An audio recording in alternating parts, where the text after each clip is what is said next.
Hello, it's me, Mr. Nichols. We're in a unique situation in that I've already done a class video for the week, so I've gone over a lot of the class-relevant stuff. Not many other class-relevant items have come out. I think I may have already or may have not. I don't know. We'll check. Added the bit to the folders where, I can show you just Magnus Baraka real quick. I got tired of having to go back and forth between the weekly course content folder and other places. So in the weekly course content, first of all, there's the new start page. Syllabus, weekly course content, all course assignments and grades. That's really all you need. I got the start here page, but it's not really that relevant anymore because everything that's in there is in weekly course content week 1. But I've added to every single week, with the exception of the first and last week, I've added a next week folder and a previous week folder, so that at the bottom there's always the next week, at the top there's always the previous week. The idea is that, I don't know, me personally, when I'm in these folders, I can't stand having to always go back to the weekly course content folder to figure out where I was going. And I'll go, okay, so I'm in week 5, so then I go back and wait, which one was I going to? Week 6? And I don't remember. So if I just literally go down to the bottom and say, okay, next week, and then the next week, and then next week, and then next week, and I can keep going like that forever. Or if I just want to go previous, I can. So hopefully you find that useful. It's most useful, of course, from a computer. Second most useful from the phone if you're doing it on the browser, because it's so much easier to just do the tapping versus the app. I've seen the app and I don't really like the way the app works, but it works, I guess, for some people. The main thing then today we're doing is exemplification, classification, division, and definition. And what we're doing with that is I've already covered process in the main cause-effect lesson very briefly. And then this is going to be about exemplification, classification, division, and definition. The other items that are on the quiz besides cause-effect. Because if you notice, the quiz 2 is over readings from weeks 3 and 4, which includes both cause-effect and these readings. Some of you don't have access to textbook yet, so I want to make sure I got the lesson done so that those of you who are still waiting for access, hoping that it's going to come in soon, you've got this. So I'm going to start this off, and I believe it does have me do something first. It says first I need to go to this link, which I will do. Go to joshworth.com. It is going to open if the moon were only 1 pixel. So this is an accurate representation of the solar system by size. I know because it's telling me to do this.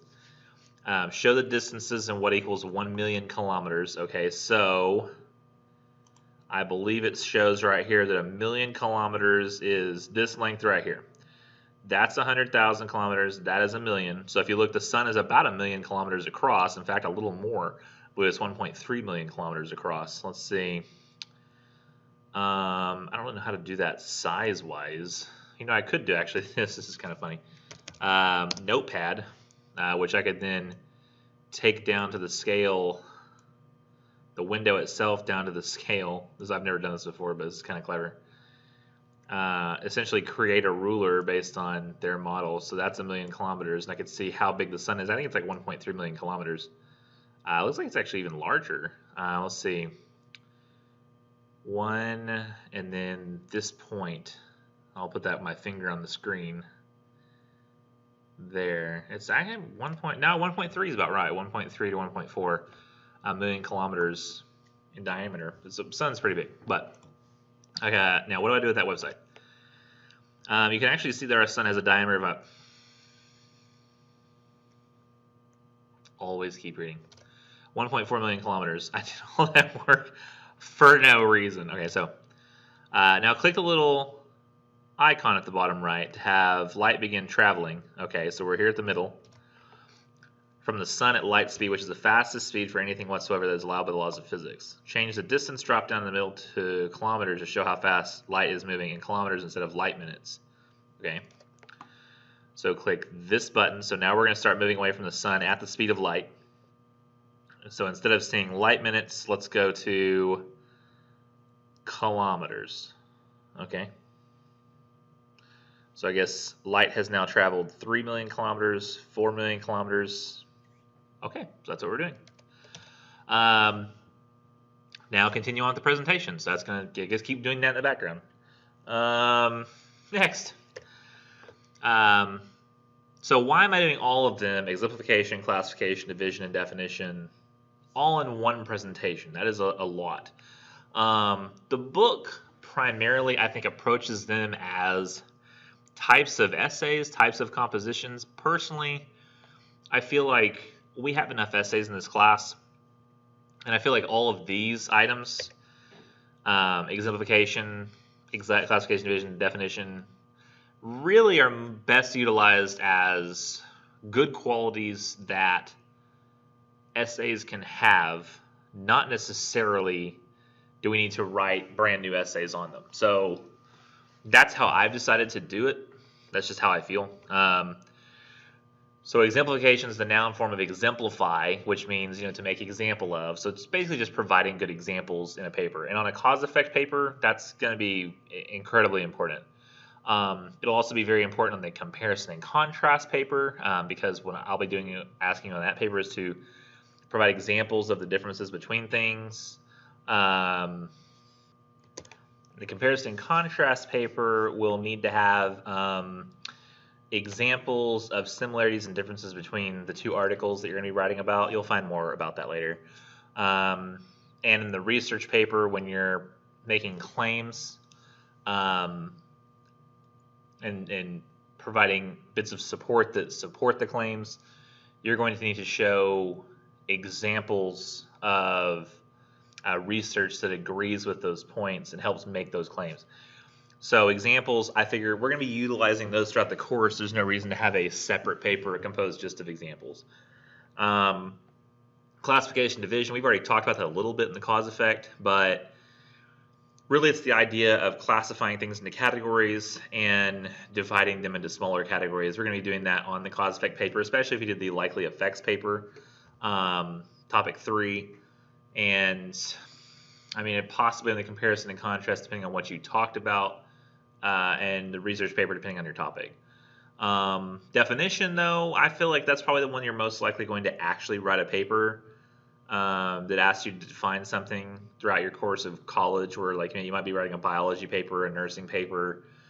I'm not saying anything bad about essays for other classes. I'm not saying this, but I think that specifically in English classes where you're asked to do a lot of critical thinking in your essays, and then maybe when you get to upper level courses, like junior, senior level courses in college, that's when you start writing more of those critical thinking type essays that ask you to really reach. But definition papers often are reserved for the sciences, where what you're doing is you're really just spouting back information to show that you know it, which is very important in those fields. Nursing is one of those fields where you have to just know a lot of information, and so to be able to define something is very important. Whereas English often requires us to make connections between things that aren't readily apparent. I think it's one of the reasons people are scared of English as a subject, is because it often requires us to make difficult connections. Much like actually say physics or calculus, where you're having to think in ways that your brain's not really used to thinking. So definition is probably the most common one you'll actually have to write after this class, but to me, these are just good aspects. When done well, they're aspects of good papers. So that's what we're doing. Now, I don't feel like these types of essays, I already talked about that. Luckily, I think this way it just keeps us from having to write more essays. So examples and providing them. What do good examples do? So examples are used to add support to an essay by illustrating or explaining a concept. So examples are used to explain and clarify, add interest, persuade. Those are some different options that examples do. Sometimes they can do just one of those things or do all three. There's all kinds of ways that you can mix and match this stuff. So for example, if you saw somebody jumping hurdles and you were saying, wow, that person really was like the worst hurdle jumper ever, that idea on its own does not explain itself. You would need to provide some example of how that particular individual is the worst hurdle jumper ever. I mean, that's not like a, you don't need to say they weren't that great. You were saying the worst hurdle jumper ever. So I would be as on the other side going, okay, well, what are some examples of what that person was doing that made them the worst?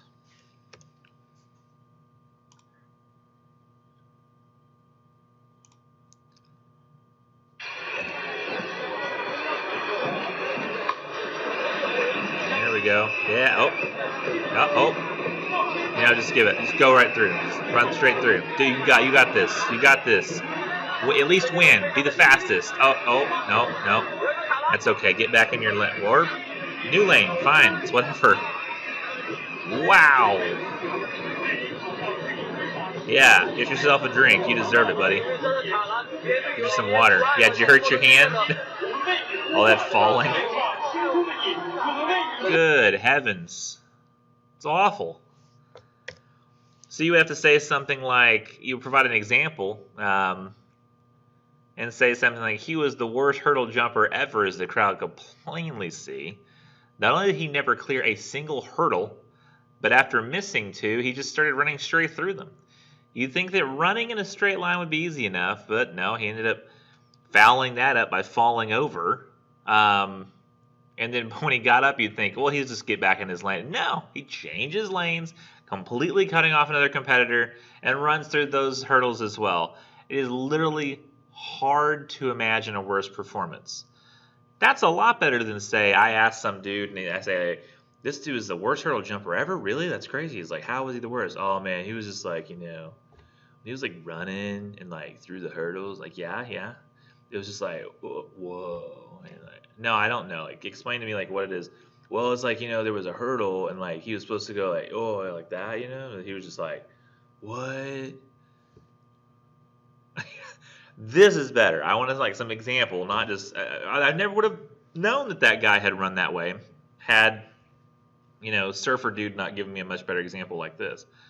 So, what else can examples do? Well, first of all, let me say, ample example. It's very important that if it's even possible you could provide an example. You're like, should I provide an example here? Go ahead and do it.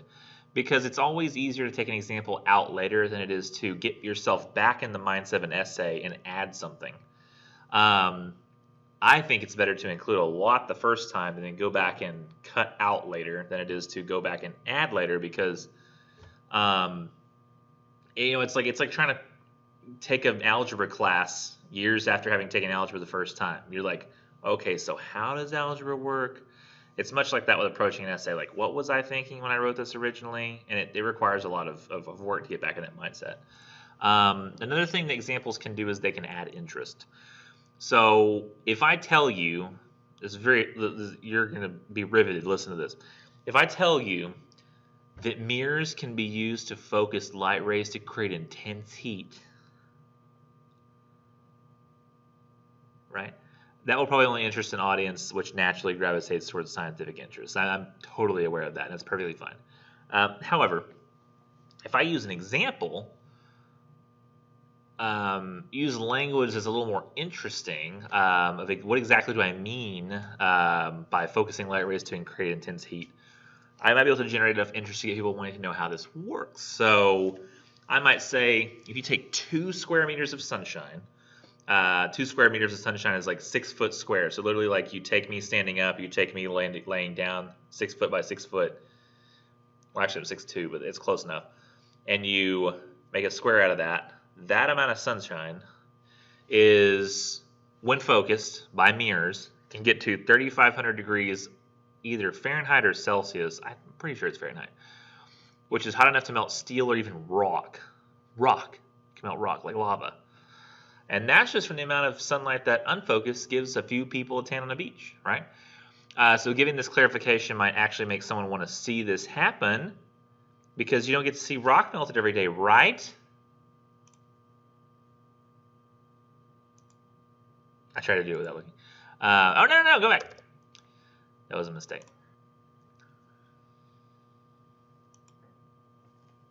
How tight does this focus? Can we see it? Just look, yes. Here, I'm going to skip this. Hold on.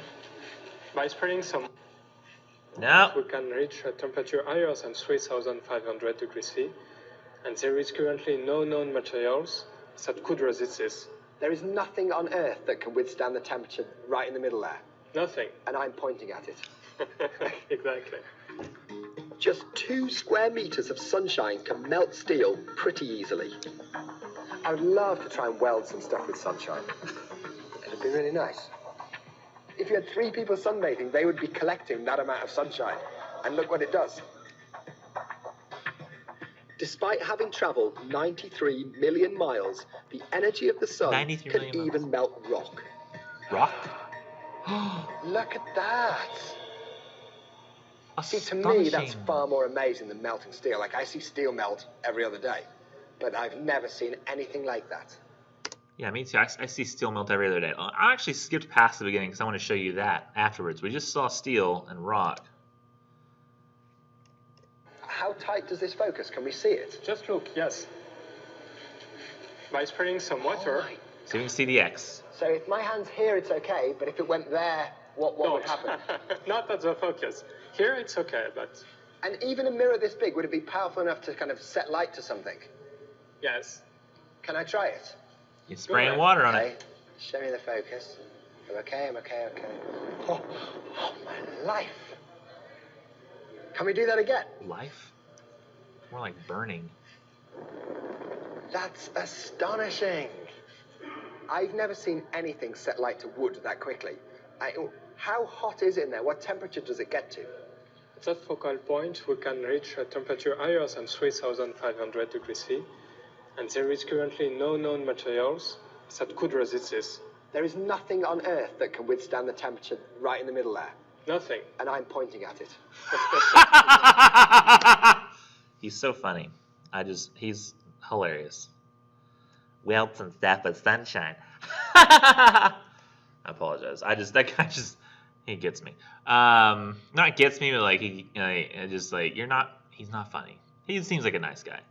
If I met him now, which he's probably like 10 or 15 years older, probably looks like an old man. More than I do. Oh my gosh, he's probably younger than me at that point. Oh. So I usually ask students at this point, I say, like, what was the coolest part of that? It's like the wood, watching the wood burn. Which really scientifically, that's not that impressive. It was more impressive to see stone smoke than it was to see wood burn. But given the nature of like us and the way we are, we see like fire and it's like, whoa, yeah. We're much more impressed by that. But wood burns at a very low temperature. And the reason we see such high flames because there's so much oxygen within the wood. The fuel is able to burn so quickly, and the air can get to it. So like the flames go higher. I don't know. I'm making some of that up. I think that that's true, but it's been a long time since I've taken that aspect of science classes. So I think that stuff is pretty cool. That little tiny spot had like 3,500 degrees of heat in it. It's insane. You just focus it all in one place. It's the same principle of like the way you can lay on a bed of nails, but you can't lay on one nail because when you put all of that force in one spot, it's too much for how much is coming to bear on it. I don't know, a little bit different, but anyways, example. You can also use examples to persuade. So I wasn't really I was sort of in that one example. If I say he was the worst hurdle jumper ever, I'm kind of persuading the guy that but I don't have a vested interest in that. Additionally, when it comes to the sunshine, like I want somebody to think it's cool, but I'm still not persuading them of anything. However, persuasion can be important in the writing process. We're going to be doing some persuading when we get, especially to the research paper. Well, see, I don't know. Like, really, in this class, we're trying to present a case, but persuasion often involves needing somebody to believe the case that you're putting out there. And we do that a lot these days. We get into arguments with people like we're trying to persuade them, not realizing that generally we are wanting to have arguments with people because we are already so persuaded ourselves by the things that we've seen, so that by the time that we end up actually having arguments, both of us are so locked into our views that the persuasion is never going to happen. The only way we can grow as people, though, is to be willing to entertain the idea that we might not have all the information, we might not be right at this point. So I think it's important to recognize that there are examples that can be used to persuade, meaning that person has a vested interest in trying to get someone else to believe something, so they use an example. A lot of us think that the types of examples that work the best are hypotheticals, and I don't think the hypotheticals work at all, because there are two types of examples. There are the kinds that are, I think, logical hypotheticals, where there's situations that don't really exist, but we use a fake person to try to make a point. Versus hypotheticals that don't exist, where the specifics of the thing that we create end up obfuscating, complicating the point that we're trying to make, to the point that the example isn't really that useful. So, for example, I think when I told y'all how I was talking about the concept of the phrase, in my opinion, or I think, trying to make ourselves sound more fair. But in class, I talked to you about how, let's say that somebody says, Mom, I want to go out and I want to go drinking. Or not, I want to go to a party. And she says, are you going to do any drinking, doing some drugs? And you say, no, Mom, I don't think so. Versus if you say, no, I really don't think I'm going to do that. When you say, no, I'm not going to, that's more convincing. When you say, no, I don't think I'm going to, that's less convincing. Me using that example of setting up a hypothetical person to make a point, really it's just making a logical point, right? The logical point is setting up, this is what a situation would be like, and if we put this information into this situation. However, a lot of people will like to say, there are a lot of people who think that anecdotal evidence is good evidence. For example, if I know somebody this really happened to, that is a good example. However, those really aren't great examples, because knowing somebody that something happened to does not mean that that happens to everybody. I was talking to a police officer one time, and I told them that I really don't think that people generally don't want to be criminals. I know this police officer personally. We're friends. I wouldn't just tell this to any police officer I found on the street. We're actually relatives. And I was talking to him, and I said, I don't think that most people want to be criminals. People become criminals as a result of something in their upbringing, or some lack in their life, or not having the circumstances for wanting to succeed, or being able to succeed, that people will resort to crime. And he said, well, there are some people that I have seen in the course of executing the law that are enforcing the law, where there are people who've told me that they went and got put on disability so that they could get the drugs that they need. And now they're on Medicare, they're on food stamps, and they are on drugs and disability, and they get checks sent to them every month. They don't have to do anything the rest of their life. But to him, that says that there are lazy people. But to me, it's really weird. To me, that says, I came from an upbringing where that life to me sounds deplorable. I mean, doesn't it sound like that to basically all of you here at school?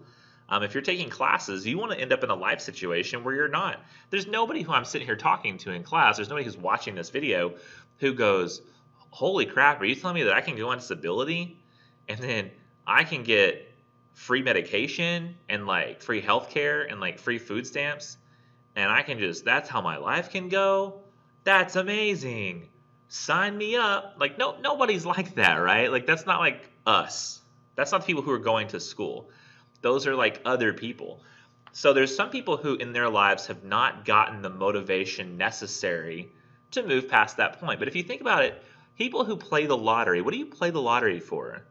You play the lottery because you're in a life situation that you don't have everything you want. You don't really see a path to getting it. So some people play the lottery for fun. They're just like, yeah, I'll throw a couple bucks that way because I have lots of money, and hey, if I get $1 million, it's fun to just play the lottery. Some people like to go to the casino, that kind of thing. Literally, the gambling itself is the fun part. But there's some people who really play the lottery in the mistaken assumption that you have any chance of getting it. There is a minuscule chance, but you have a greater chance. I believe this is true. I think you actually have a greater chance of dying of COVID this year than you have of winning the lottery. So, and that's probably even with wearing a mask. Like it's that low of a chance you have of winning enough to live off of for the rest of your life in the lottery. So because some people just have that as their dream, they want to like be able to live a life where they can relax. Some people may admit to themselves, sadly, that they're never going to get that dream they want, where they can just live on a beach somewhere and not have to worry about anything. So what do they do instead? Because the goal for them is not to work, but to have that relaxing existence where they've earned everything in life and they can just finally sit back and relax and sit on the beach. There's a sort of despair in that moment when you realize you're never going to attain that. So you're like, screw the system.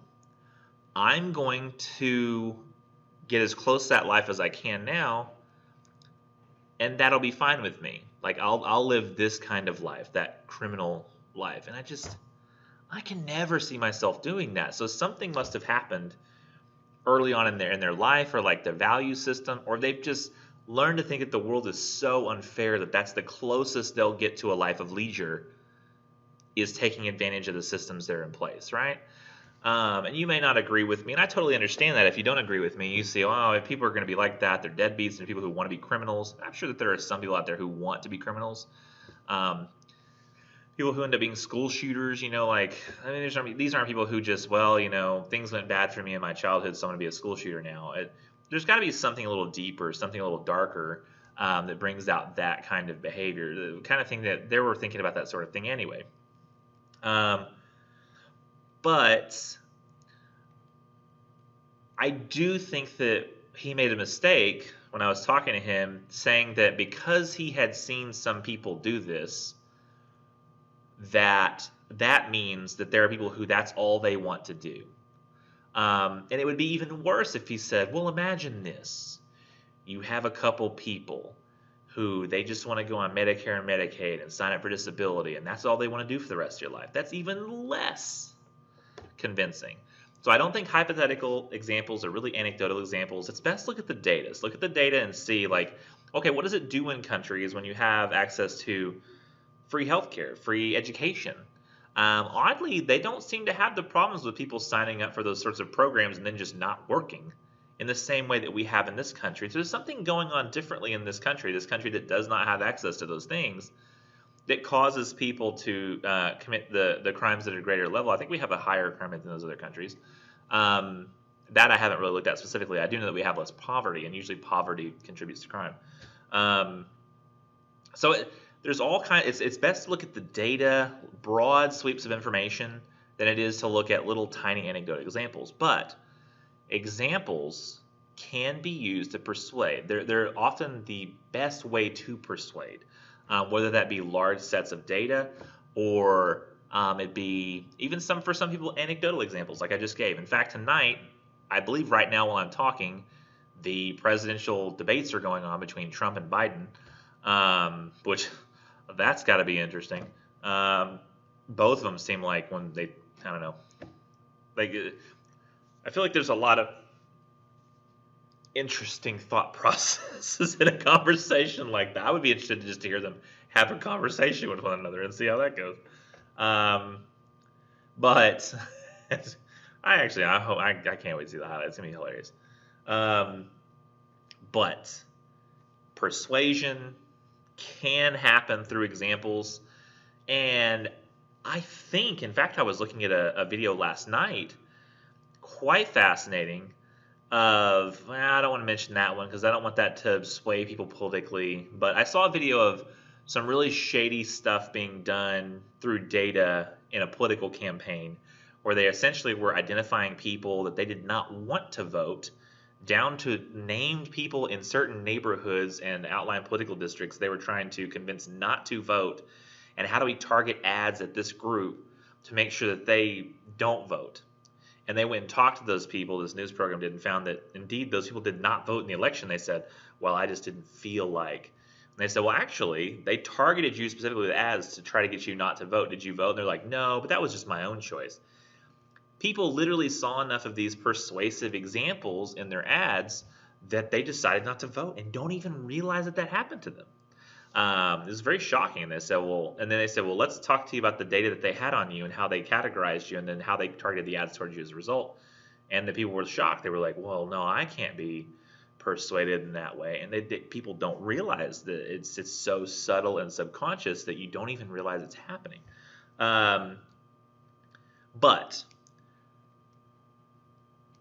like in advertising, traditional advertising, there were examples that were quite obvious and out there, and persuasion is something we have to be aware of that examples can accomplish. I'm going on way too long about this, but I think that persuasion is such a pervasive tool today, especially with examples, that it can really change people's minds depending on what's been done. So let's take this example, okay? As an example. If I were to tell somebody that I had a superior product than any other on the market, you know, think like I'm on Shark Tank or something, I would need proof, right? Now, as proof, I would need examples to show how superior my product is. Now, let's just say that my company sells the best blender on the market, okay? I can't just say, oh yeah, we can do tomatoes. Like, what blender can't do tomatoes? I can't just say, oh, what will it blend? Blend anything. Like, everybody says that. I need some specific examples. I need examples of what exactly can be blended in my blender. And obviously, like I said, tomatoes, liquids, like, oh, watch how this thing handles pineapple juice. Any blender can blend those things and swirl it and stuff. I would need to say maybe like, this blender can blend, honestly, even more than traditional foods, more than really foods in general. If you needed it to, it could even blend an inanimate object like an iPhone.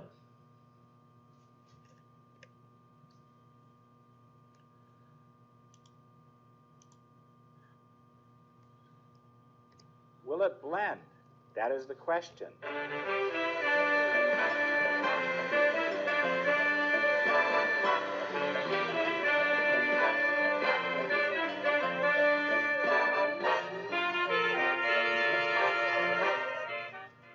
I love my new iPhone.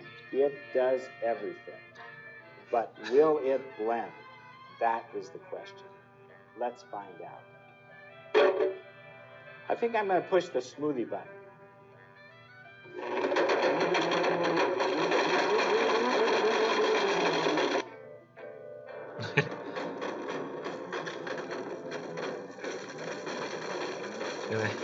How old that iPhone is, like an iPhone like 1. Like, it's like the original. Like, no.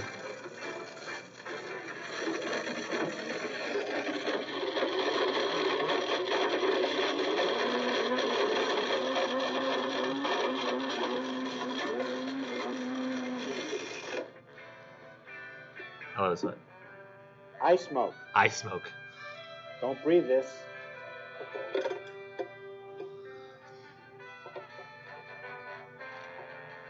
Now, you fans on YouTube have asked me to blend an iPhone, so I did it. But I have another. Oh, he's got another one. I'm going to put this on eBay. Yes. I bet it would actually sell, considering its history at this point. You see, he's got like his iPhone, like his original iPhone. I just love the video. I can't stop using it. It's phenomenal. Will it blend? Some of the greatest videos that came out of, like, I guess I don't know, what was that, the 70s? So it's not just you have to have not just a really good example. Like, for example, or not for example, but look at that video. You can blend an iPhone with that thing. And I assume that it's going to blend a lot of the other stuff that I think it would blend. I mean, it didn't even seem to mess up the blades, which is impressive. But don't fool yourself when using examples to think that just one will do. You'll often need to present multiple examples to make your point stick. So in narrative essays, you probably tried to show, if your topic was about the loss of a loved one, that the individual in question meant a lot to you. But if you just showed one example of that, you probably didn't convince the reader. The loved one may have helped you with an art project, like, yeah, he used to just always help me with art projects, and he was just such a great grandfather. It's like, oh, okay, wow, that's amazing. What else did he do? What else did your grandpa help you with? Well, Grandpa didn't just help me with an art project. He one time helped me with math and science as well. One time even with history. like you're giving a number of examples, but that is admittedly better. But beyond just providing enough examples, you also have to have a fair range of examples. Really, all I know from that is that Dad helps with schoolwork. I need to not just have enough, but have a fair range of different types of examples so that I can be as persuasive as possible. So it would not really even be enough to say, well, yeah, my blender can blend an iPhone. And if you say, well, what else can it blend? That's amazing. You say, well, I can do iPods, iPod Nanos, iPads, AirPods, iWatch. And I'm just getting a little suspicious here. I'm like, that's a lot of Apple products. Apple Pen. So maybe it's just, maybe I'm starting to get suspicious and think, okay, so apparently Apples just blend easily in blenders. The technology products, not actual apples, applesauce. So I would need to say like a fair range of examples beyond just iPhones that show that it can blend different types of materials. Maybe I would be able to say that it could blend other objects like light bulbs, golf balls, and a rake.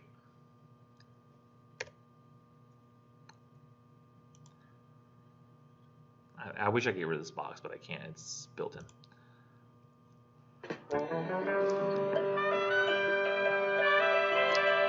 Real time. For those who don't believe. I'm going to demonstrate that our blenders are not your average blenders. Light bulbs. Here we go.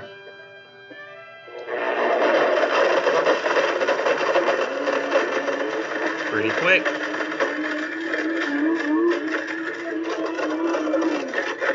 $11 and we get my Minecraft people out there. If I ask this question, you should be able to answer on the video. What is that material now that's sitting down on the table? It was glass, so now it's... That's right, sand. Good job. Because we all know on Minecraft, you throw sand into a furnace, boom, you get glass. So if you break down glass into its component parts, it just breaks back down into sand. It's a bunch of little tiny, minuscule pieces of glass that are so, rounded usually that they don't cut you. How am I doing? Next. High quality, ultimate distance titanium balls. Golf. Just titanium balls always bothers me. Just say golf balls. Maybe he plays golf, so he just refers to them that way. Now, the golf balls are literally made to withstand great amounts of force. I don't think he accounted for that. So he has to turn it up a little bit to change the oscillation. And that's why I think it takes a little longer. These are literally made to withstand lots of force. Acute trauma. I guess spit. Golf ball part bores me.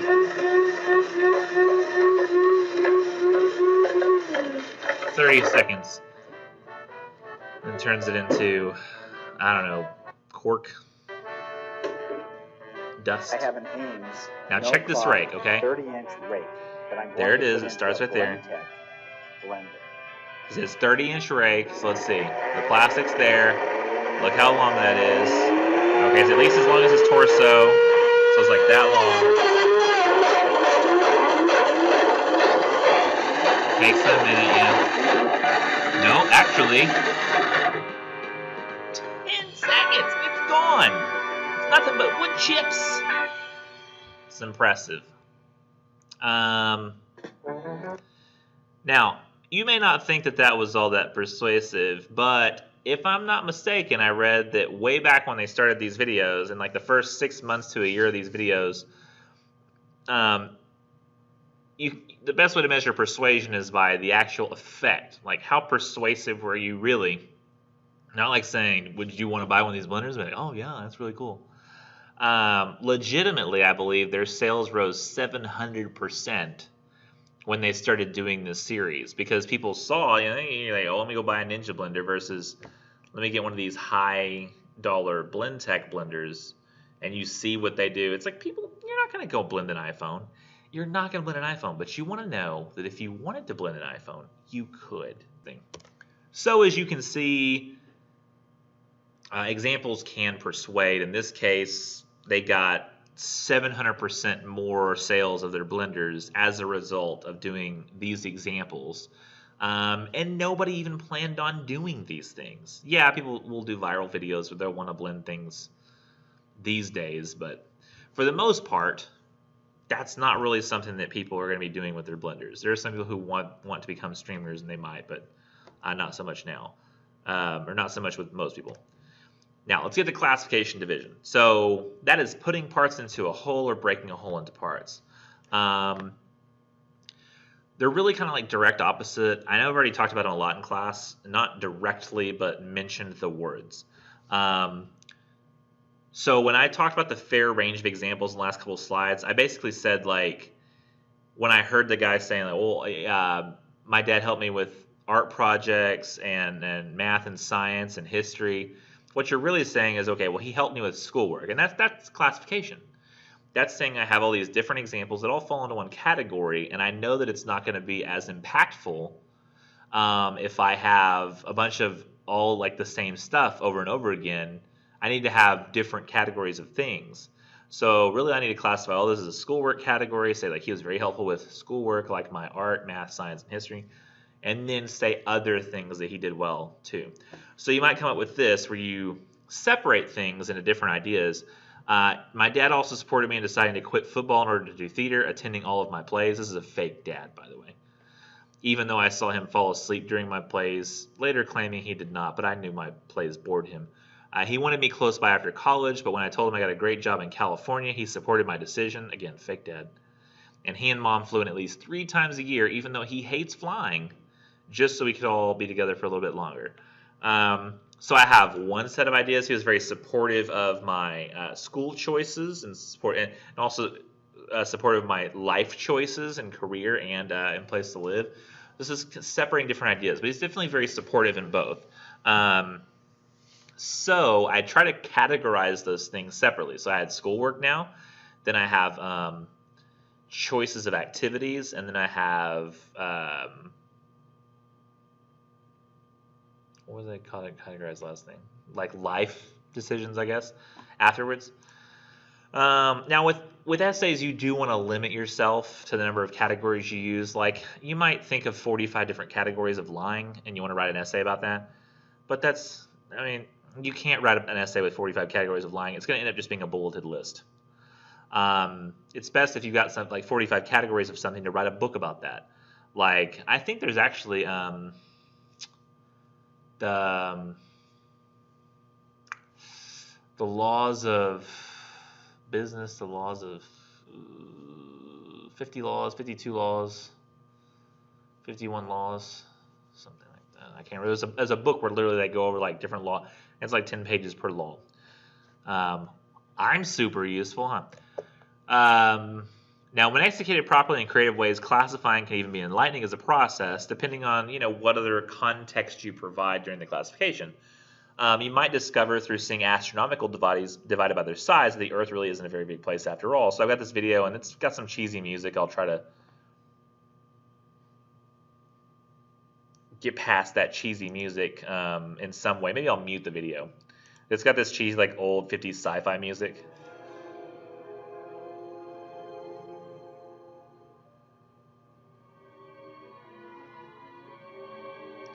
So silly. So it's gonna like try to compare stuff, and can I just mute it by? Yeah, there we go. So we have the moon, right? So we know where the moon is. It's right like there or something. And we have Mercury, which I did not realize. I did not realize that the moon was so close in size to Mercury. Additionally, looking at this the way it is, it's very close in size to Mars as well. Nor did I realize that the Earth is so great in size to Mars. I did realize it was close in size to Venus because I remembered that, but the Earth compared to the moon, that's common. Like I understand, like it, but and they're very far away though, so I usually think of it as smaller. But Mars, and I realized, was that much smaller, even though the gravitational pull, I think, is, if I'm not mistaken, like a third of that of Earth. It's like 0.27 Earth gravity, I think. Is that right? I'm actually very curious if I'm right about the gravitational pull of Earth. Like, why would I even, or like Mars? Why would I? What is Mars gravity. Let's see. 3.711 divided by 9.807 equals 37%. I was close. I said 27% of Earth's gravity, which is interesting because the size is that much smaller. You would think that it would be. It doesn't look like it's a third of the size. So I guess there's some interesting effects that happen with gravitational pull. I don't know. So Neptune is I thought it was a lot larger than the Earth, than it is. Then Saturn is about what I thought, and then Jupiter. If you look at it, Earth, when you go from the size here, take a real close look at Earth and how big it is, and then I'm gonna try to pause it at just the right point.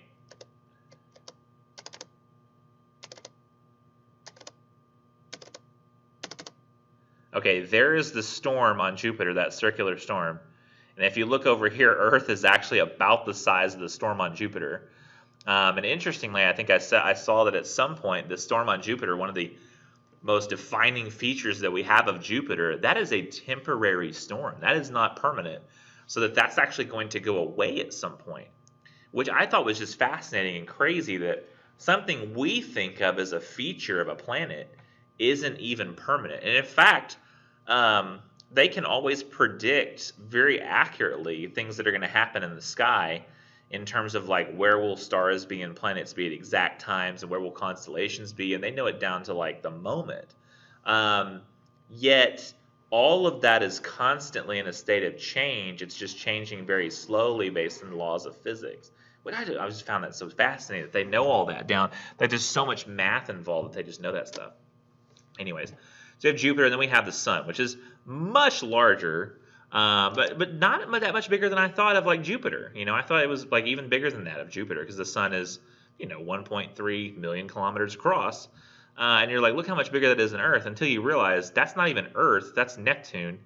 Earth was like down there in its little dot now, so its Sun is way bigger than Earth, so that's at least still normal. But the Sun isn't even the biggest star. There are lots and lots of bigger stars. The Sun is our own star. There's Sirius A. Then we have Pollux, which is an orange giant. Arcturus, which is a red giant. There's our Sun. Aldebaran, which is a red giant. That little orange dot's still our Sun. Rigel, the blue supergiant. Then we have the Pistol Star, blue hypergiant. Then we have Antares A, a red supergiant. And interestingly enough, you see like that little orange dot, and you're like, oh yeah, the Sun is very tiny now. That orange dot down there is not the Sun. That was actually the thing that was larger than the Sun, and made the Sun look like a dot down here at one point. So there was an orange dot here, and the Sun was an orange dot down there, and that has since gone, and that's even smaller. And then we're actually pretty close, I think, to, we have Mu Cephei, which is the red supergiant, which is the, I believe, no, there's one more. Yeah, VY Canis Majoris, which is the red hypergiant, the largest known star, at least as of right now, unless another one's been discovered that I don't know about.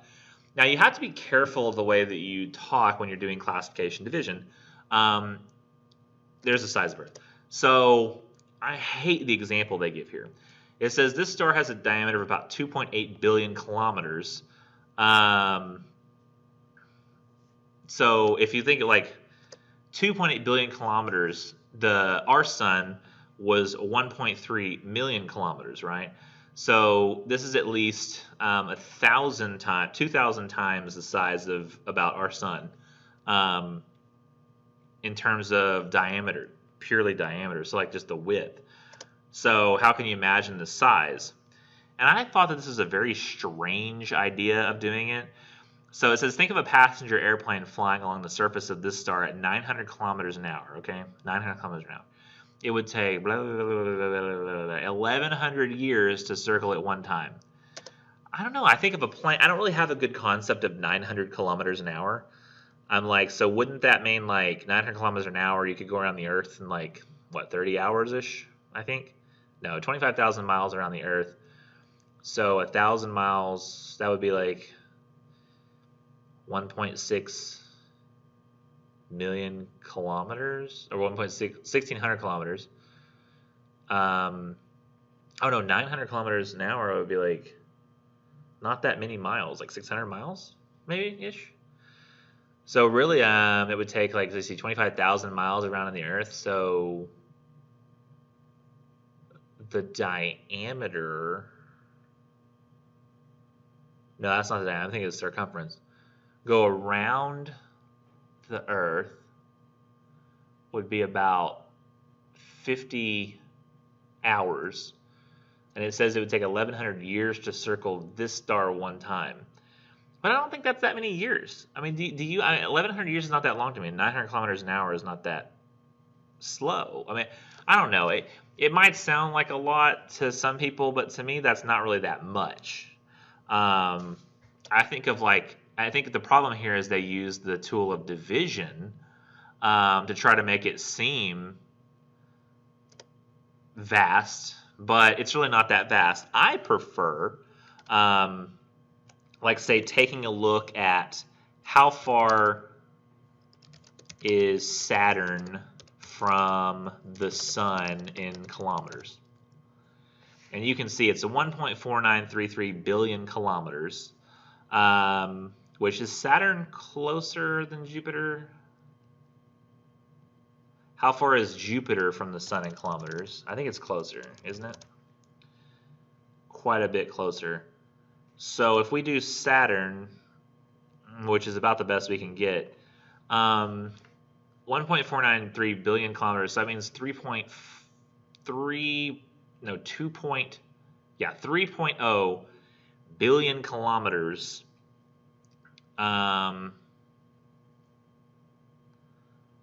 That says it's its current distance from sun.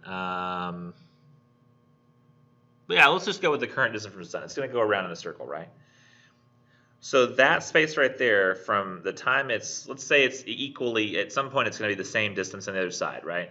So on the solar system, let me see, top-down view of solar system. So we have this right here. Let's just go with, I don't know, that one. Oh, that's a disambiguation. So here we have the sun. There we have Mars. We actually need to go further out, much further out. Let's go with this. This is not accurate in terms of size. The sun is not that big. It would burn Mercury up. But there's Saturn, and really all of these are very, very tiny dots. There's a video of a guy, and he puts pebbles out, and he puts like a rock this big out in the middle of the desert, and then he drives really, really far. Like, let's say I'm inside the building right now to the edge of the parking lot, is where you would put like a little Saturn that's like the size of a marble. They're very, very far apart. It's almost like dust in space, like circling a pebble. It really is kind of crazy, like how far they are really away and how small they are in comparison to each other. But this sun, VY Canis Majoris, this massive sun, or star, would stretch all the way from this Saturn here all the way across the other side of its own orbit over there, and cover that whole area, including the sun. It would swallow up Earth and Mercury and Venus and Mars, Jupiter even, and it would take up the entire solar system in that whole place if its diameter was 2.8 billion kilometers, because it would basically go from Saturn to Saturn, which is massive. It's just so big, and so I'm wondering what is even in that system that can go around it. I mean, how is that star not collapsed into a black hole at this point? I mean, the thing is huge, and you never know. Something's going on down at the center of that star. I just don't know what. I actually prefer something I came up with that website a long time ago. So if we go back to this site, which in the background, there have been about 10 minutes, I think, maybe 5 minutes, where I was having to go do something real quick or rambling or texting my wife back that I missed this. But if you look, pop the champagne, we just passed 1 billion kilometers. Yay! So in the background, this thing has been going. And we just hit 1 billion kilometers since I started. And it's been moving along at the speed of light from the sun. Now that means at 1 billion kilometers, so if we just stop for a second, is there a stop button? How do we stop this?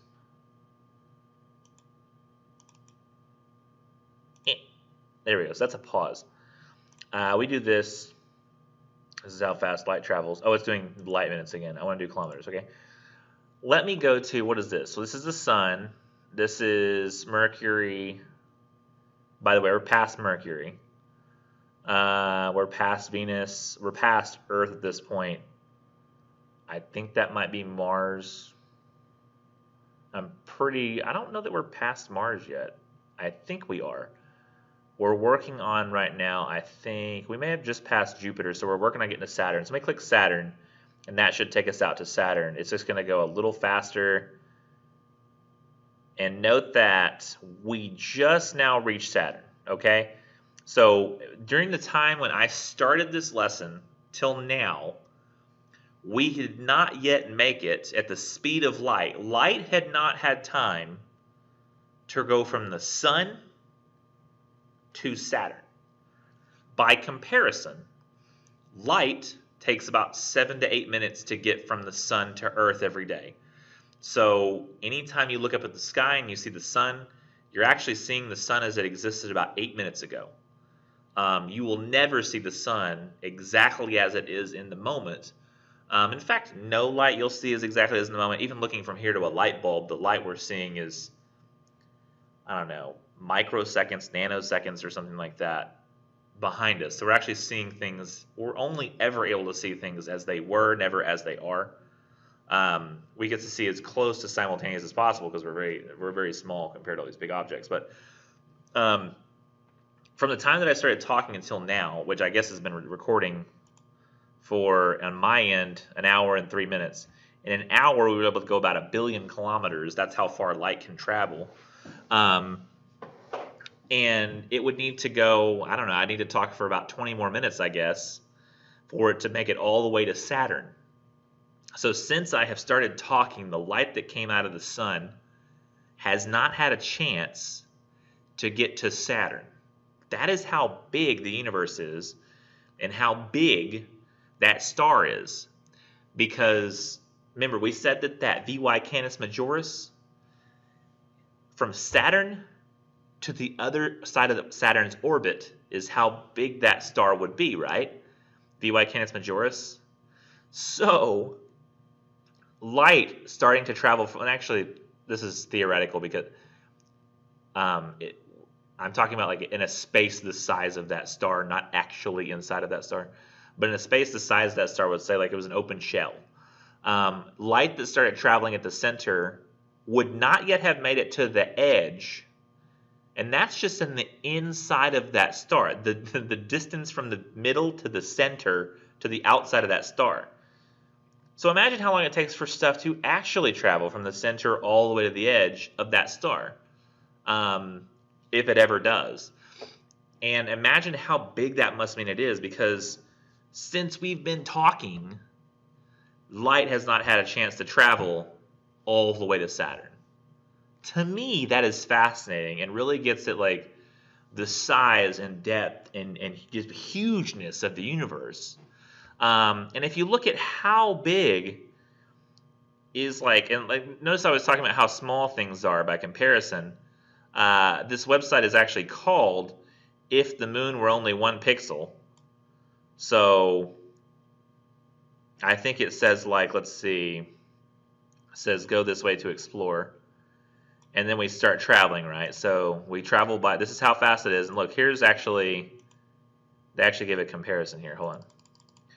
1 pixel is this size right here, this little pixel, it's a little dot. And that's how big the moon is when we get there, okay? So the sun is this big, but if we start traveling this fast, we go away from the sun. And if we go, we stop that, and then we start traveling manually by kilometer. At this point, we're already 2 million kilometers away, but we just drag slowly and slowly. Oh wait, did we just pass something? Pretty soon we're coming to Mercury. It's a dot. So you see what I'm talking about?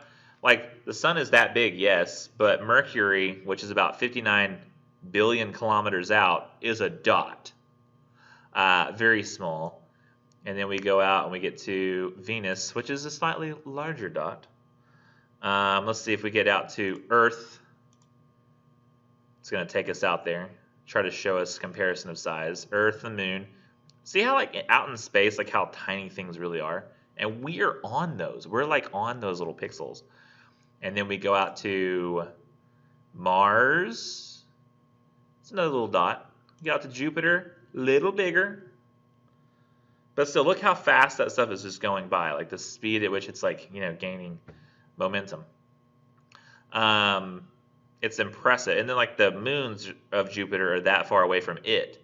So it literally is almost like just like specks of dust that are swirling. To me, this communicates that size far better, especially the fact that, well, no, that's not what I meant to do. I meant to go to Saturn at the kilometer level. And we are now 1.4 billion kilometers out, which is where Saturn is. We see the little Titan moon out there. But to me, this just communicates like how small, how insignificant we are in the universe. And I think that this example conveys that so much better than the one where it says 1,100 years to go 900 kilometers an hour. I don't know. That just doesn't communicate that to me. But going to this website absolutely does. In fact, I hope this guy never gets rid of this because it's one of the most fascinating examples of the size and breadth of space that I've ever seen. If anybody's ever had a chance to play an old game called, that's not old, it's actually still going, Elite Dangerous, where you can get in a computer ship and you can like fly to stars, and you can actually fly this way past the speed of light, but it still takes forever to get to these stars. It's just crazy how big it makes the universe feel. But anyways, I'm sorry I'm so fascinated by science. I can't help it. So I feel like that is really, really effective. In fact, let's go back and we'll go back to that billion kilometers. Actually, where are we at now?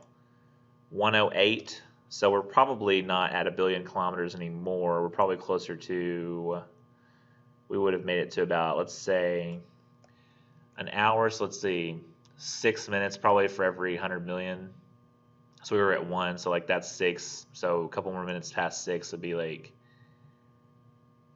probably about 1.1. Let's see if we can get all the way to Saturn by the end of class. So we're gonna go kilometers, buddy, dude. Jeez. Let's see if we can get to Saturn by the end of the time of the video. Ah, it's me. There we go. So next slide. Go back to solar system link. I did that. I guess I put a picture in here. VY Canis Majoris. Wow, that is like the worst, worst visual representation. Like, oh, look how big VY Canis Majoris is. It's that big. But the solar system is not, like the sun is not that big in the solar system. What a terrible example. I think that's why I included it, so I can make fun of it. Yeah, we did that. Now, other classifications. Oh, yeah, I guess I have time to do this. This is one of the most important videos, I think, that exists. So yeah, we'll make time for it. I forget how much I have to take out when I do these lessons, but yeah, I love this. So here we go. We're gonna do it. The pale blue dot. So this is Carl Sagan, who used to be in charge of the show called no, I didn't want to do that. Hold on. So, and I think it was like maybe an extra minute I have on the space-time thing, but we'll go back and see that. So there's this video called The Pale Blue Dot where he tries to put in perspective humanity's contribution considering how tiny we are on a cosmic scale.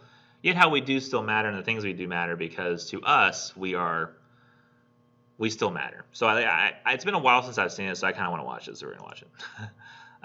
If you want to skip past this, you can, but I think that it sort of gets at the... Oh, apparently it's already going. So we're going to turn that off and go back, because I forgot that I switched over to the other window. So we're going to do that, say OK, and then we'll turn the volume up a little bit. But we have the mute on.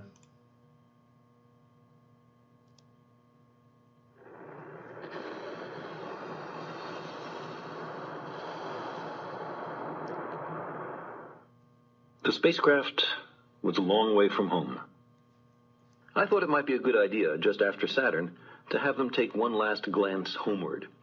From Saturn, the Earth would appear too small for Voyager to make out any detail.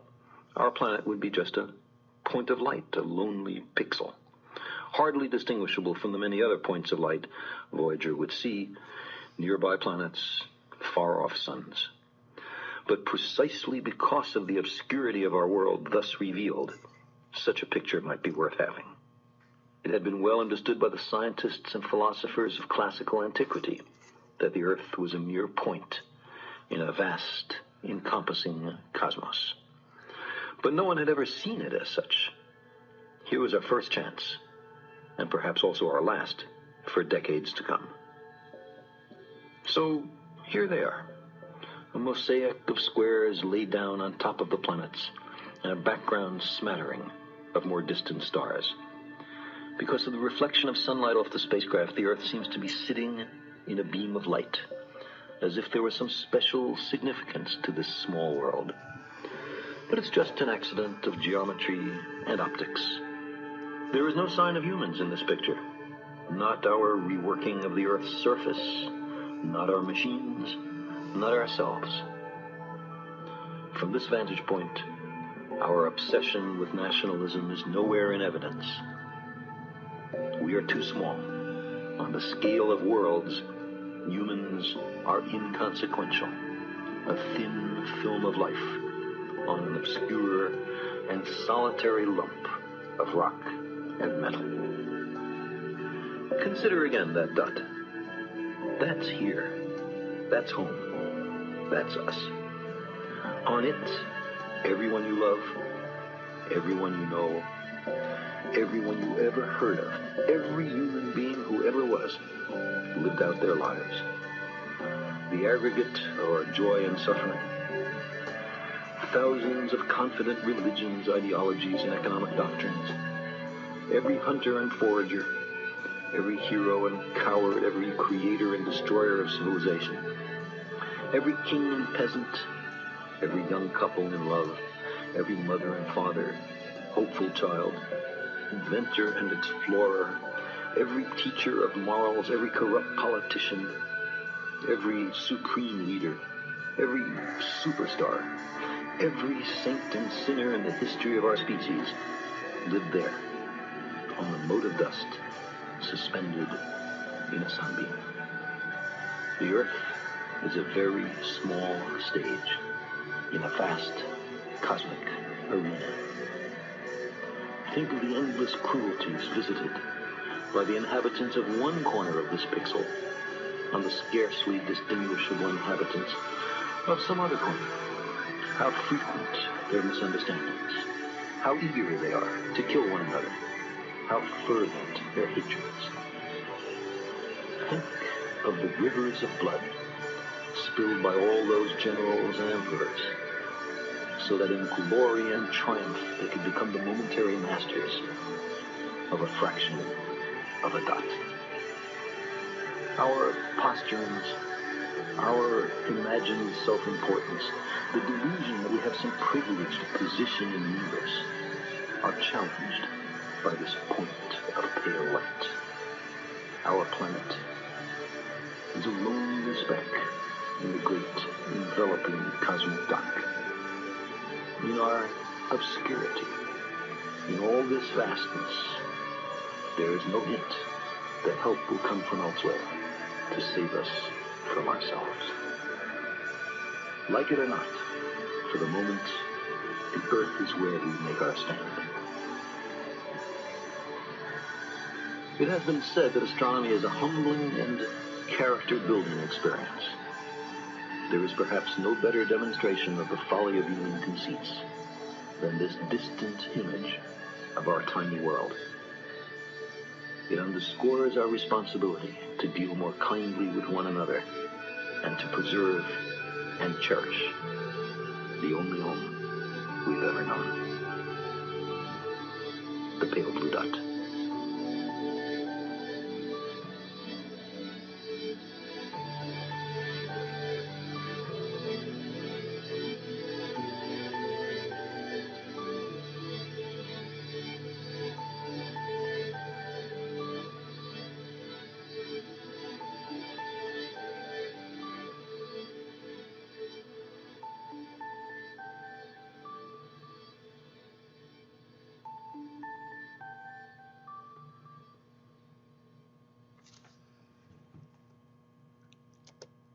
Yeah, so it's been a while since I've seen that. But it used to make me cry actually. But if you look at, it's very interesting to think that like on the scale of the universe, it is so big. Yet the things that we do here on the Earth really do matter to us, and it doesn't make them matter any less than that the scale of the Earth is so large, which I think is very strange. And that like it basically has a whole bunch of different examples for different cultures and different ways which we divide ourselves and classify ourselves, which I think is very, very interesting. He gives a whole bunch of different, ways in which we all differ from one another, and things that we find important. And then all of those movies are sort of, if you're familiar with the movies, you see that each one of them is touching on the words that he's saying at the time. When he says something about others live out their lives, like the clip he shows is from a movie called The Lives of Others, and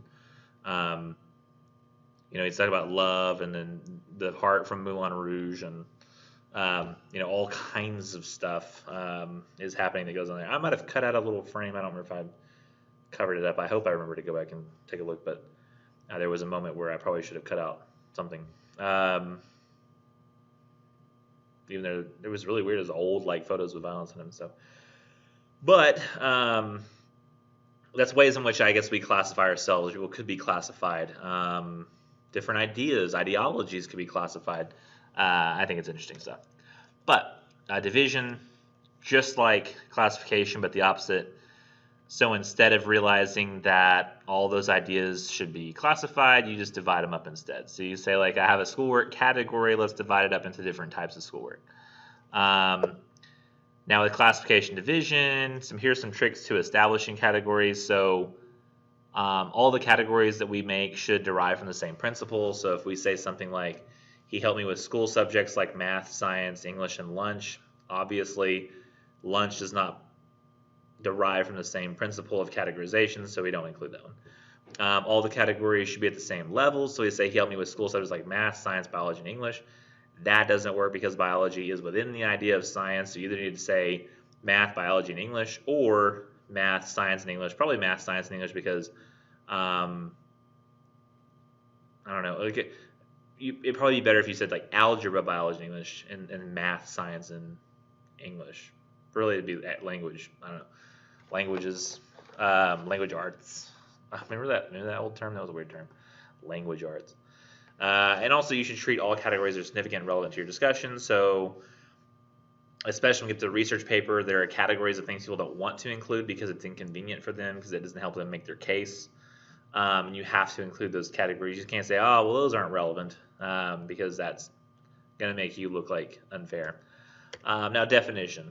Definition is fairly easy to understand, but formal definitions have a specific format. So the book says, and not necessarily on this page anymore, it used to be on that page, but looking at any dictionary definition will reveal a three-part structure. So there's the term to be defined, the general class to which it belongs, and then the qualities that differentiate from the other terms in that same class. Let's take that and apply it to narrative essays. So narrative is a writing style that presents events in a chronological sequence. So it follows that definition. Narrative, the term to be defined, is a writing style, the general class to which it belongs. So there's other types of writing styles like cause, effect, comparison, contrast. And the qualities that differentiate from the other terms in the same class. So the terms, what differentiates it here is shows, presents events in a chronological sequence. Cause, effect doesn't necessarily do that. Comparison, contrast. Specifically, narrative tries to tell a story of things that started happening and then they eventually did happen. And if you do a flashback, it still is like you're flashing back to another point in time, but still the concentration is that you're moving outside of time and then coming back. So always the organizing principle of a narrative is generally chronologically. So that is how you're organizing it, is through chronology, and that's how you define it. So really, I think that defining things well, being clear about it, it helps improve the reader's understanding. It's important, though, when you're doing definitions to watch out for slang. Don't use that when doing definitions because slang is so imprecise. It's ironic that when we try to make things easier to understand for people, we often try to put it in terms that make it what we consider to be softer. So often when talking to children, we will end up using slang, and we'll talk slower, but we'll actually use language that's more difficult to understand. It's funny because I've noticed that my daughter's the types of phrases she learns as a toddler don't actually make any sense when she says them. So she learns how to say certain phrases. I go, well, she has literally no idea what that means. She just says it because it's what we say, um, because it's like a slang term. And I'm not. She doesn't say something like this where she says like, "Oh, grass is always greener," because of the phrase "grass is always greener on the other side of the fence." Like, we always look at somebody else's situation as better than our own, or we always say like, "I could have it better, but I don't." Little kids don't say phrases like that, but you might say something like, knowing that grass is always greener means you're unsatisfied with your current situation, but you have no idea how that communicates that. Take the phrase like, death is when a person finally kicks the bucket. Let's say that we're talking to somebody who doesn't speak English, and they say, and this is an absurd example, I mean, there would be other words they don't understand, but they'd say like, yeah, I'm not really familiar with English yet. Could you tell me? I keep hearing the word lately. I don't hear it as much in my own country, this particular word in English. The word death. So what does death mean? And let's say that it was like a young kid who's learning English who doesn't really, like, and they're like, oh, they don't want to tell them what death means. It's like the loss of life in the body or something. They don't want to like get into that dirty stuff. Not dirty, but like scary stuff, And so they say, oh, well, death, honey, death is when it's when a person finally kicks the bucket. And the guy's like, okay. So let's say that he never hears the term again. Later on in life, he's working at like a dock or something, and some dude gets like pissed off, like he drops something at work, or like he stubs his toe, or like he hurts his hand or something. He gets pissed, and so he's like, oh my gosh, He gets pissed. He kicks a bucket. And like the dude sees that and he goes, oh yeah, death. The dude goes, death, what? And you kicked a bucket. What? Oh, yeah. That's pretty funny. Hey, thanks, man. That really helped. Helped me get me out of the mood. And he was like, yeah, right. And he doesn't understand why it's funny, because way back in the day, somebody used slang to help teach him the term death. And slang is always imprecise. It is where we use different ideas or metaphors sometimes to make things have more of a colloquial meaning, a contextual meaning that means something to people. I was listening to something today where it was like a thing where in this one country in Kenya, people were I think it was Kenya. People were protesting how much Uber takes from Uber drivers as opposed to how much it pays Uber drivers. So you really, I was thinking of Vine. So people have to, so the Uber drivers were protesting. However, that triggers in their system, like there's lots of people requesting rides, but not as many people getting them. So it triggers surge pricing. But this guy says, well, how do I get it? I only take Ubers and they're available around the world. Is like, what do I do? Call your traditional taxi service? And he says, no, we don't really have that right now because, Uber's taking basically over our entire taxi business. He said, what we want is more regulations so that we get paid more. That's what we need. And it was like, yeah, but he says, I need a ride now. I'm a news journalist, and I'm reporting on this. And it's like, he says, you know what you do? You do the Uber, and when a guy shows up, you say you want to do Karura. And he's like, Karura? He says, yeah, we're going to do this Karura. And he's like, okay. He's like, what does that mean? So you have to ask, right, the clarification. What is Karura? I've never heard that term before. The guy says, well, what happens is the Uber driver pulls up and he says, okay, look, this ride is going to cost $400. Or let's just say, I don't know how much rides cost in Uber because I've never taken one before. Let's say a ride costs $10, right? He says this ride's going to cost $10. He's like, how about I not pay the $10 on the Uber? I just cancel the ride, but instead I pay you $8 cash now. And so he might pull out $8 cash, pay the driver directly. He says, we're going to say that I'm going to take this ride Karura. And he asked around, like, what does this term mean? Why is the thing called Karura? And he found the closest he could find out was it was a forest, well-known forest in that district, like in Kenya. And some guy said, well, Karura is like it's a forest, but it's like a jungle. You know, it's a jungle law. But that was the closest anybody could get. So anytime you have a term like that, it's like people use slang, but slang is very imprecise. It's specific to the people who use it, and don't think that it's something you could use in definition. It's very important to be very clear and objective in your language. It's one of the reasons I think that people who like are from a foreign country are more likely to get into a major in the sciences or the maths or engineering when they come to America to come to college, because a lot of the language used in the sciences and maths is very objective. And because it's very objective and isn't trying to get to emotions and use imprecise language or emotional language, which can be very complicated, it gets to exact concepts in the sciences, which for the most part, those are based in like Latin roots, and so they're consistent from language to language.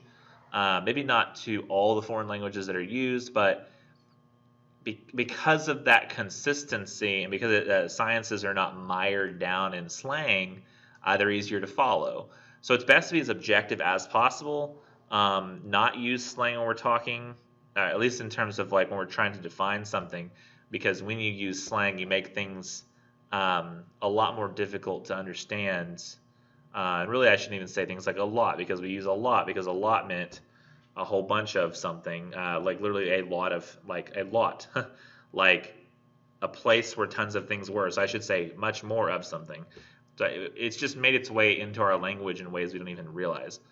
And I really say it has inserted itself in our language in more ways than we may be able to ascertain. Honestly, because that would be actually easier for somebody who was not a native English speaker, I think, to understand, because it's based in larger words that are Latin rooted, and that is easier to understand for somebody who has a Latin language. It's very interesting stuff. Now, this next video sort of looks at the idea of a definition where you have a term to be defined, the class to which it belongs, and then the items differentiated from the other items in that class, or quality is differentiated. And this term they're going to be defining as a mimic octopus, and of course the class to which it belongs is octopus. And they're trying to, over the course of the video, define what makes a mimic octopus different than, say, your normal octopus. And I find this a very, very interesting video.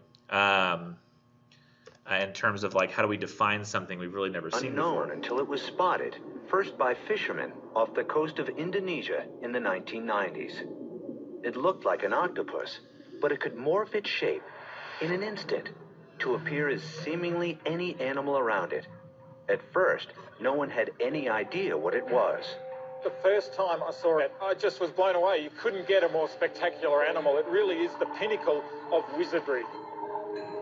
Biologist Mark Norman was the first scientist to study this seemingly shapeless creature. He named it the mimic octopus. The mimic octopus makes itself look like a living, moving animal. So it pulls all its arms around behind its body and swims along like a poisonous flatfish called a banded sole. In other cases, if it's getting attacked, it puts 6 arms down a hole and raises the other 2 arms to look like a poisonous sea snake that has bands along its body. If that's not enough, it'll swim along looking like a poisonous lionfish with these banded arms looking like the banded spines that come off these very deadly fish. So far, 15 separate species are known to be in the mimic octopus act, and Norman is not always sure exactly what the mimic is doing. He observed this mimic scuttling along the sea bottom, looking something like a furry turkey with human legs. Sometimes it's hard when you watch a mimic octopus doing what it does to interpret what's going on. It's a bit like looking at ink spots in a psychiatrist's office going, I don't know what that is. It could be a piano, it could be a fridge. So you get 3 or 4 divers together and you'll argue all night trying to work out what we think it was mimicking. Where did nature's greatest actor come from? You know, it's really weird is that I am literally probably in the last frame of this video. I've watched this so many times. I know exactly where the ending is. Look at that. Like, if I hit unpause, it's literally going to, like, restart almost immediately. Watch this. Unknown until it was spotted. So it started over again. That was the triangle at the corner meant. Triangles means play. So you can see that the octopus, what happens is the mimic octopus is labeled as an octopus, but that can morph its shape to look like other animals, and it starts to show like what animals it does, and like they don't really identify why it does it, and sometimes they argue about like what it is it's trying to do, but it's one that can morph its shape and look like other animals. Possibly, I'm assuming, to evade predators, look like other animals that are scary so that it doesn't get bothered. But that's just an example of like definition, like in other arenas. You can see that it happened in like the sciences because you have new things pop up and you have to define them and so on and so forth. That is the end of the exemplification, classification, definition. It's me. So that is that. And let's see. Oh yeah, we got one more thing. Let's see, where are we at in terms of the spacewalk here? Well, come on. Did we make it? Yay, we're past Saturn. Now, how long does it take for us to get all the way out? Because saying that Saturn's back at 1.4 billion. How long does it take to get out to, what is this? That's Saturn. So what about Uranus? That's how you're supposed to pronounce it, I think. That would actually be twice as far out as we are currently. So 1.6 billion, well, about 3.2. So it's actually almost twice as far out. So it would take... Light has still not, since we started talking, reached Uranus. It has, however, reached Saturn by just a little bit, which I have been talking for how long now? 1 hour and 35 minutes. So it takes an hour and 35 minutes, about an hour and 25 minutes for the light from the sun to reach Saturn, which is just insane. And then if we go down to, what, Neptune?